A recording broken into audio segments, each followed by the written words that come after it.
Venkateswara startup మీది already PG అయిపోయింది, job సర్చింగ్లో ఉన్నారు. ఎక్కడికి వెళ్తారు మీరు? కోచింగ్ సెంటర్కి లేదంటే ఇంకేదైనా ట్రై చేస్తుంటారు. సరే, ఫర్ ఎగ్జాంపుల్ కంపెనీకి వెళ్ళారు. కంపెనీలో ఏమడుగుతారు మిమ్మల్ని? ఏమడుగుతారు? ఇంటర్వ్యూ ఏం చేస్తారన్నమాట. సో ఈరోజు మనకి పరిశీలన పద్ధతి, దాంట్లో రకాలు మరియు ఇంటర్వ్యూ యొక్క రకాలు. దాన్ని తెలుగులోనే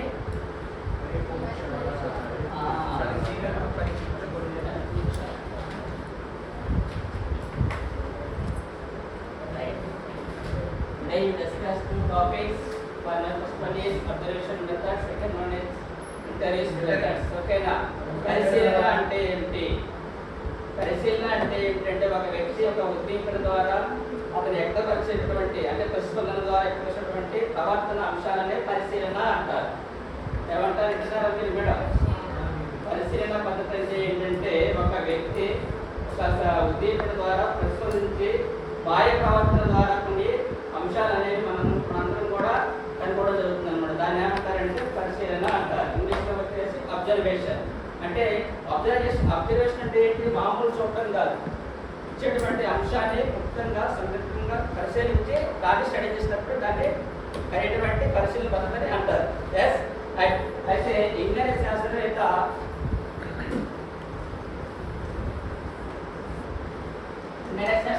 ఏమంటున్నాడంటే ఒక సంఘటన కానీ ఒక సన్నివేశాన్ని కానీ ఒక క్రమ పద్ధతిలో అర్థం చేసినప్పుడు మాత్రమే దాన్ని పరిశీలన అంటారు. క్రమ పద్ధతిలో అధ్యయనం చేయడం ఏమంటారు? పరిశీలన అంటారు అన్నమాట. రైట్, ఇక్కడ మనకి పరిశీలన కూడా రకాలు ఉంటాయి.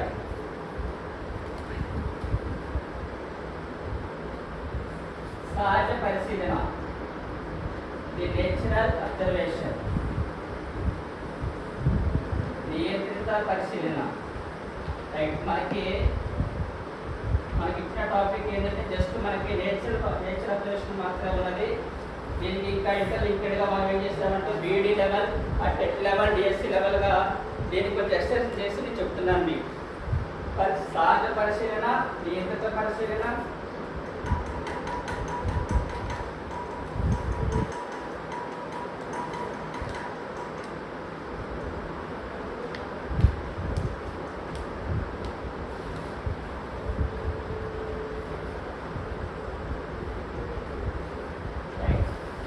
natural observations and control observations. Next one వచ్చేసి పార్టిసిపేషన్. నేచర్ పార్టిసిపేషన్ అనే సహభాగ పరిశీలన అంటారు. సహభాగేతర పరిశీలన. 4 రకాలైన పరిశీలన ఉంటాయి. ఫస్ట్ సహజ పరిశీలన, సహభాగి పరిశీలన, సహభాగేతర.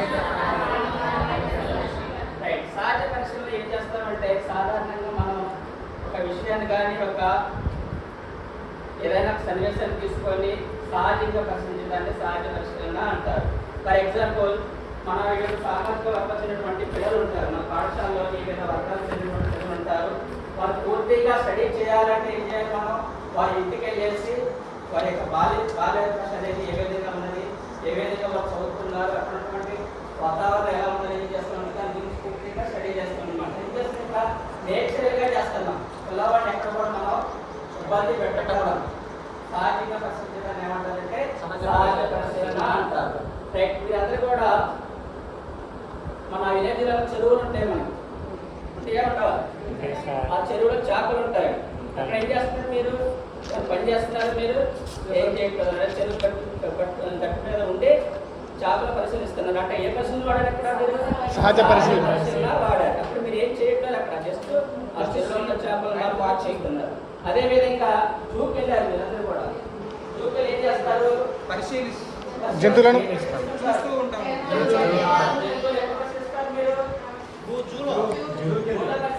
కానీ అది బోన్లో ఉన్నప్పుడు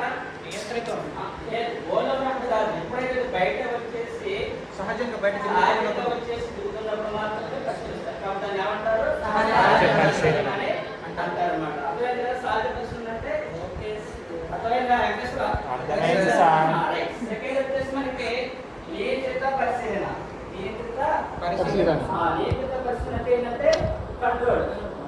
ఇలాగే చేయాలి, మనకు ఒక సిస్టమ్ ఉంటుంది, ఒక టైం ఉంటుంది అనమాట. అయితే ఏం చేయాలంటే ఇక్కడ కృత్రిమంగా మనం తయారు చేస్తున్నాం అనమాట. ఫర్ ఎగ్జాంపుల్ చేపలను ఎక్కడ పడతాం మనం? ఆక్సిజన్ పడతాం. ఏం చేస్తున్నాం ఇక్కడ? ఒక ఆక్సిజన్ తయారు చేసి చేపలు దాంట్లో చూస్తున్నాం. ఏం చేస్తున్నాం? దాంట్లో బంధించింది మనం. బంధించి చేస్తున్నాం, దాన్ని అబ్జర్వ్ చేస్తున్నాం అనమాట. దాన్ని ఏమంటారు? ఫర్ ఎగ్జాంపుల్ మనం పావులు, తారండే, వీళ్ళందరూ కూడా ఏం ప్రయోగాలు చేశారు? పరిశీలన దాన్ని బంధించి దాన్ని ఏం చేశారంటే అనేక పరివర్తన వాళ్ళు చూశారన్నమాట. దాన్ని ఏమంటారు? పరిశీలన అంటారు. ఇక్కడ సహభాగ పరిశీలన అంటే ఏంటంటే టీచర్ పార్టిసిపేషన్. విద్యార్థితో పాటు ఎవరు ఉండాలి? Teacher part. అప్పుడు ఏం చేయాలంటే ఒక విద్యార్థిని పరిశీలించినప్పుడు విద్యార్థి కూడా వాళ్ళు ఇన్వాల్వ్ అయ్యి పరిశీలన చేస్తూ ఉండాలన్నమాట. ఎప్పుడు పరిశీలిస్తున్నారు? అట్లాగా ఆడేటప్పుడు మనం ఏం చేస్తామంటే ఇప్పుడు మన సైకిల్ సార్ ప్రైవేట్ వర్క్ ఇచ్చారు. ఏం చేస్తారు? అప్పుడు సార్ కూడా మనకి దగ్గర ఉండి గైడెన్స్ చేస్తూ సార్ కూడా కొంత మనకి ఇన్వాల్వ్మెంట్ ఉంటుంది అనమాట. అదేవిధంగా జాతీయ పండుగలప్పుడు కూడా ఏం చేస్తుంటారు? మన యొక్క అబ్జర్వేషన్ చూస్తూ ఉంటారు. అంటే ఎవరెవరు పార్టిసిపేట్ చేశారు అంటే ఏం చేస్తారు? వాళ్ళని ప్రత్యక్షంగా టీచర్ కూడా మనం చూస్తూ ఉంటాడు అన్నమాట. దాన్ని ఏమంటారు? సహభాగ పరిశీలన అన్నమాట. అంటే టీచర్ కూడా ఇన్వాల్వ్ అయి ఉండేదాన్ని ఏమంటారు? సహభాగ పరిశీలన అని అంటారు అన్నమాట. అదేవిధంగా లాస్ట్ వచ్చేసి ఇక్కడ ఏం చేస్తారంటే టీచర్ ఎక్కడో ఉంటాడు కానీ మనం ఇక్కడ క్లాస్లోనే ఉంటాడు. కానీ ఏం చేస్తారు? టీచర్ అబ్జర్వేషన్ కూడా ఘోరంగా ఉండే పరిశీలన చేస్తుంటారు అన్నమాట. ఫర్ ఎగ్జాంపుల్ ఎల్కేజీ స్టూడెంట్ అలా చేస్తున్నాడు, మన ప్రిన్సిపల్ గారు ఏం చేస్తారు? సీసీ కెమెరా నుండి క్లాస్ని అబ్జర్వ్ చేస్తారు అన్నమాట. ఇప్పుడు అట్లా ఏమవుతుంది? ఇక్కడ ఎక్కడో దూరంగా ఉండి మన క్లాస్ని అబ్జర్వ్ చేస్తున్నారు. దాన్ని ఏమంటారు? అంటే దూరం నుండి చేసే వాటిని ఏమంటారు? ఫస్ట్ వన్ ఏంటో ఒకసారి సహజ పరిశీలన.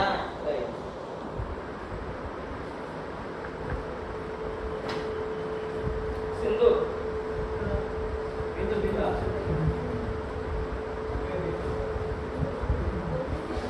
విజయ్ గారు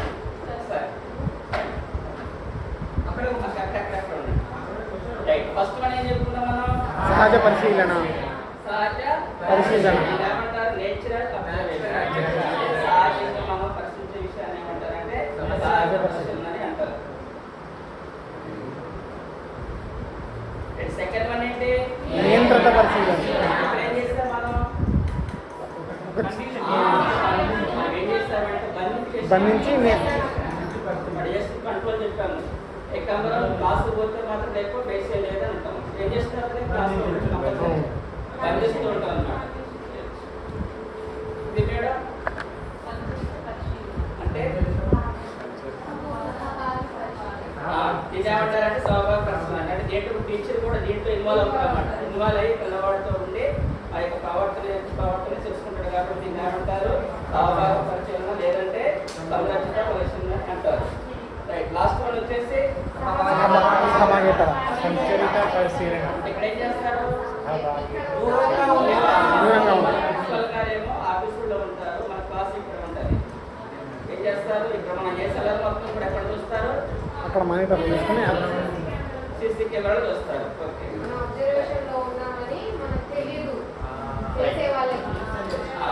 ఏ కెమెరా స్టాండర్డ్ ఇంటర్నెట్ ద్వారా ఏం తెలుస్తుంది మనకి?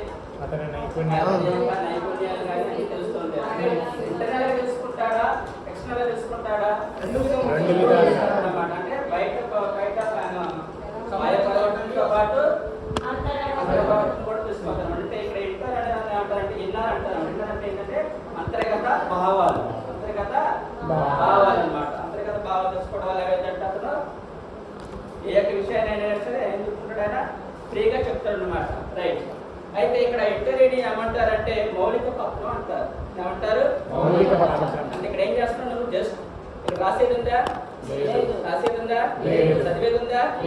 సో జస్ట్ ఒక మౌలిక పత్రం లాంటిది అనమాట. ఇది ఏంటంటే ఫేస్ టు ఫేస్ ముఖాముఖిగా చర్చించే దాన్ని ఏమంటారంటే పరీక్ష అంటారు. దీంట్లో 2 రకాలు ఉంటాయి.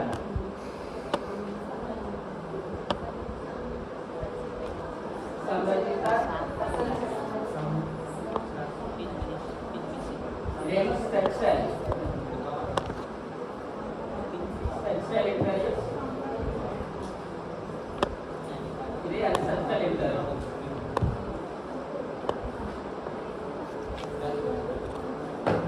రైట్.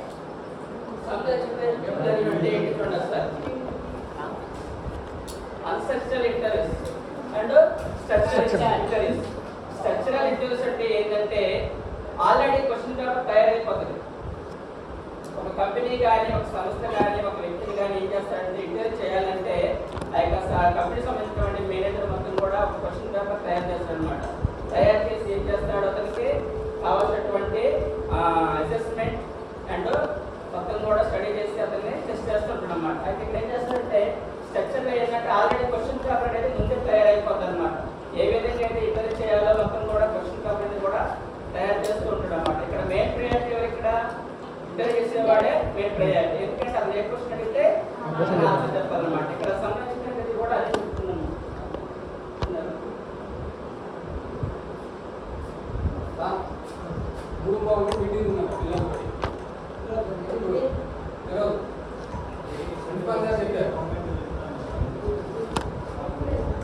చూడండి సార్, ఇక్కడ 2 రకాల ఇంటర్వ్యూస్ ఉంటాయి.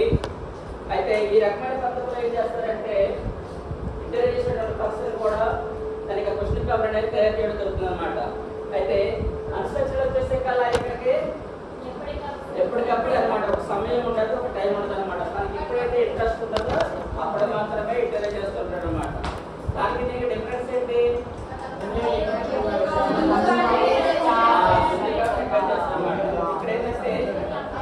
అప్పటికప్పుడే చేస్తారన్నమాట. అయితే దీంట్లో ఎక్కువ ఫ్రీడమ్ ఉంది, ఫ్రీడమ్ ఉంటుంది అనమాట. అది అయితే తర్వాత మనకి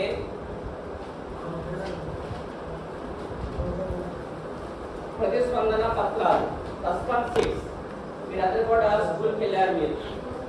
మీరు అప్లై చేసిన లేదో, మేము ఎదురు స్కూల్లో కూడా ప్రతి సబ్జెక్ట్కి కూడా ఒక రెస్పాన్స్ షీట్, ఇది అబ్జర్వేషన్ షీట్ ఇస్తారు.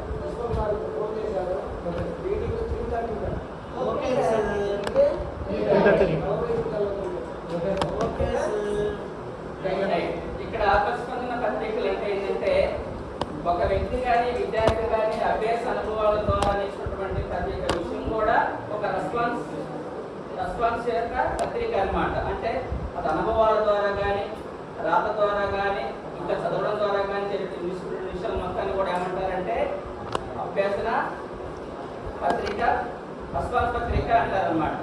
అయితే దీనివల్ల ఉపయోగం ఏంటంటే పిల్లవాడు ప్రతిరోజు ఏం నేర్చుకున్నాడు, ఎలా నేర్చుకున్నాడు, నేర్చుకునే విషయాన్ని సక్సెస్ అయిందా కాలేదా, సాధించగలలేదా, అయితే గమ్యాన్ని చేరగలడా లేదా, అంటే అతను ఏదైనా విషయాన్ని నేర్చుకోవడానికి ఏమైనా అడ్డంకులు ఉన్నాయా, ఇవన్నీ కూడా ఏం చేస్తుంటారంటే ఇప్పటికప్పటికి నమోదు చేస్తూ ఉంటారన్నమాట. ఈ నమోదు చేయడం వల్ల ఏమైందంటే అతని యొక్క పిల్లవాడి యొక్క ప్రవర్తనలోని ఏమన్నా తేడాలో ఉన్నట్లయితే అవన్నీ కూడా కించరీ చేస్తాడు, సరి చేస్తూ ఉంటాడు అనమాట. ఇది రెస్పాన్స్ షీట్ అనమాట. అయితే మీకు ఒక అసైన్మెంట్స్ ఇస్తున్నాను, రాసుకుంటూ వస్తాయి క్వశ్చన్స్.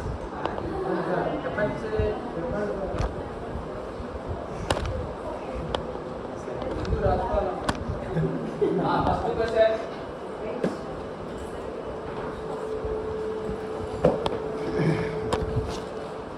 ఇంటర్వ్యూ పద్ధతి ద్వారా మళ్ళీ చూసినప్పుడు చెక్ చేస్తాను. ఇంటర్వ్యూ పద్ధతి ద్వారా సేకరించిన సమాచారంను సరైనది కాదని అనుకున్నప్పుడు ఉపాధ్యాయుడు ఉపయోగించిన పద్ధతి ఏంటి? ఇంటర్వ్యూ పద్ధతి సరికానప్పుడు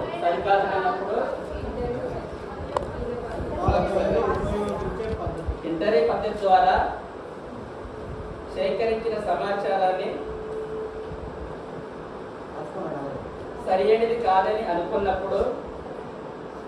అనుకున్నప్పుడు ఉపాధ్యాయుడు ఉపయోగించే పద్ధతి ఏంటి?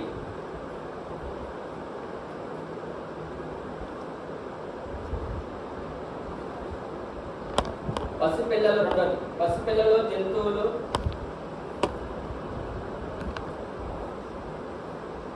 పక్షుల ప్రవర్తనను అధ్యయనం చేయడానికి పసిపిల్లలు జంతువులు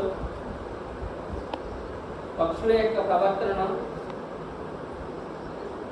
అధ్యయనం చేయడానికి ఉపయోగించే పరిశీలన.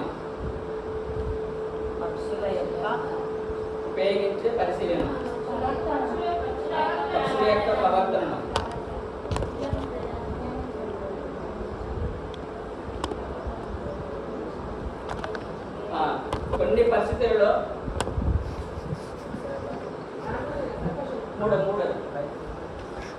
కొన్ని పరిస్థితుల్లో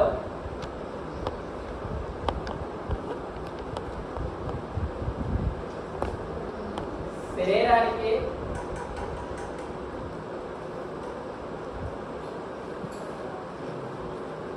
దెబ్బలు లేక గాయాలు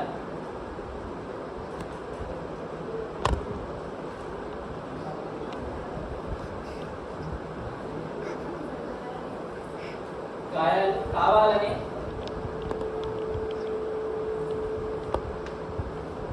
ఏడిపించడం ద్వారా కావాలని ఆయనకి దెబ్బలు తగలదు కావాలని ఏం చేస్తున్నాం మనం ఇక్కడ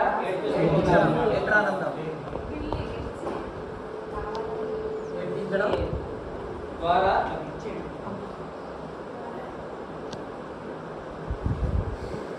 ఏర్పడే పరిశీలన.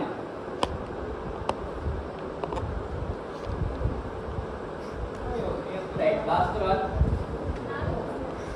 మౌఖిక పరీక్షా పత్రం అంటే ఏమిటి?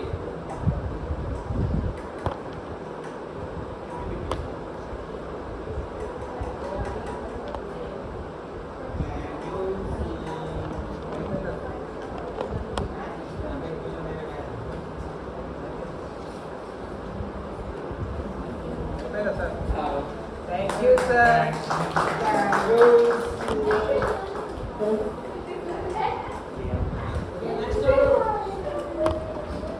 Feedback, sir.